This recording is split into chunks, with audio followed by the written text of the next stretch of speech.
Before I say anything else, I want to make a little disclaimer here. I have never been to Somalia or any other country in Africa, so this video does not have any pre-assumed agenda or intention. The only intent I'm going into with this is to illustrate how insane this webpage is and how it would probably ward off anyone who would be wanting to travel to Somalia. Whether or not that's accurate or fair is not my business because I haven't been. That's all. Mogadishu, the capital of Somalia, a prosperous port city on the Horn of Africa that has a rich history as a centre of trade and religion, both in the context of East Africa and the rest of the world.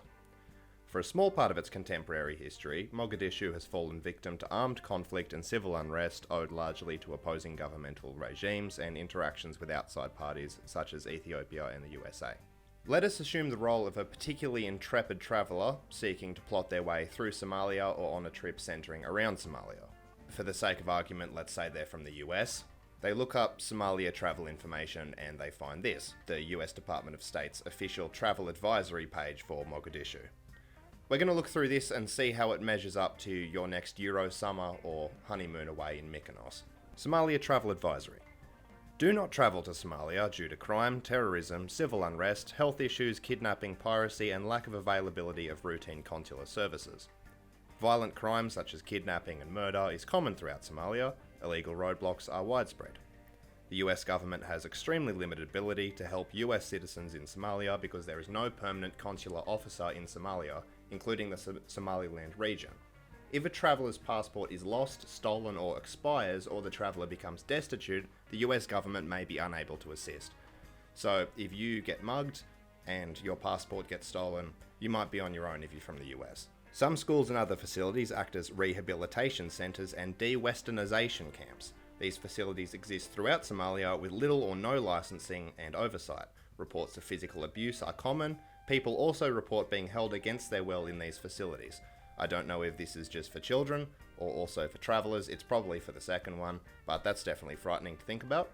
There are frequent reports of US citizens who have their passports taken by family members, leaving them unable to depart Somalia. This often occurs when US citizens travel to Somalia to visit family or attend an event. Some adult US citizens are then unable to leave the international airport without explicit consent from their family. Why are you giving your passport to a family member instead of just keeping it with you if you're going there for a family event or a wedding or whatever? I don't know. I don't think that's really Mogadishu's fault. I think that's probably your fault. Anyway, I mean, if it's big enough of an issue in there specifically, maybe there's something more going on. Terrorists continue to plot kidnappings, bombings, and other attacks in Somalia.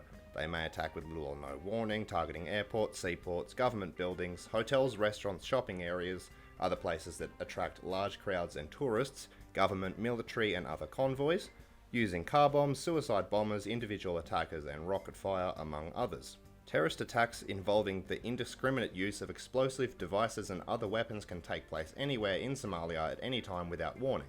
The US Embassy imposes strict limits on employee movement in Mogadishu based on the critical threat environment. So not even embassy workers or negotiators or consular services are safe because of how indiscriminate it is. That's great to know. Civil unrest, protests and demonstrations, medical facilities have limited capacity or don't exist at all. Pirates are active in the waters off the Horn of Africa, especially off the coast of Puntland. I think to an ignorant Western audience, this would probably be one of the more given points. Eagle-eyed Captain Phillips enjoys in the audience may note the idea of Somalian pirates. I don't know why that's a concept, whether it's that specific to Somalia, specifically.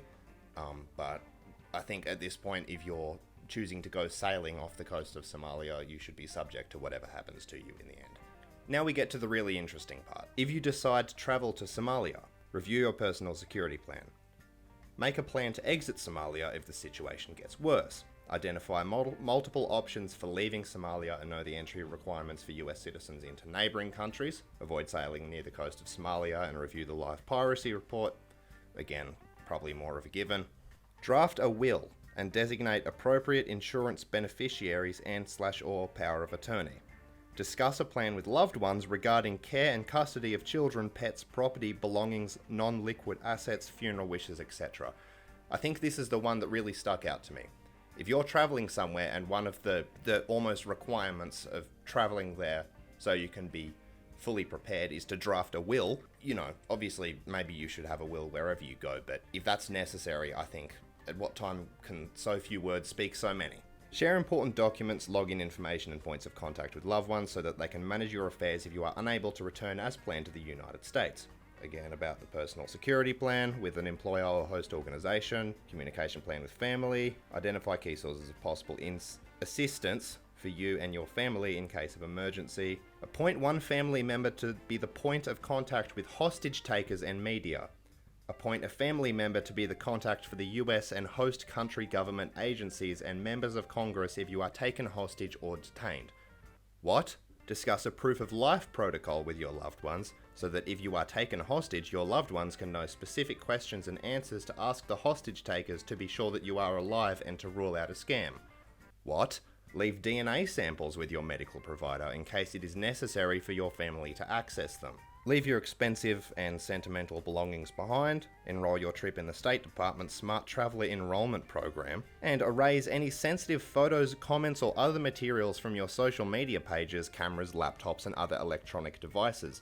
These could be considered controversial or provocative by local groups. So, Chad from Alpha Beta Kappa needs to delete his Facebook before he goes to Mogadishu to visit the non-existent medical services, because, you know, if he's saying some interesting things, then when he gets taken hostage, he has to talk to his aunt, who he nominated as the official point of contact with the media and Congress, to explain that all of the memes that he put on there are not serious and they were just jokes.